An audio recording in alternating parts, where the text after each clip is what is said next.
तीनजनामा केटा चाहिँ को?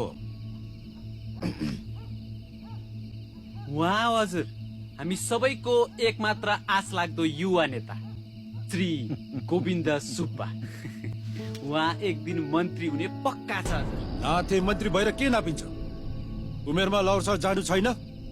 हामी यस्तो बेकामी नेताले छोडिदिँदैनौँ। केटा त बुढो जस्तो छ। मेम्बे हौ, उहाँ र बेलीजी त क्लासमेट पो त। नभए त्यहाँ बेलीजीलाई सोध्नु भयो भने उहाँहरूको राम्ररी चिन्जान छ। एउटै क्लासमा पढ्यो भन्दैमा कहाँ उमेर एकनासको हुन्छ हौ। हाम्रो क्लासमा अङ्कलहरू जस्तो त आउँछन्। चुप लाग्छ। लु नागरिकता हेर्नु कसरी चाहिँ पो म बुढो भएँ। नागरिकतामा त उमेर घटाउनु मिलिहाल्छ नि हौ आदङ बे। त्यही त, कुन चाहिँ ठुलो कुरा हो र।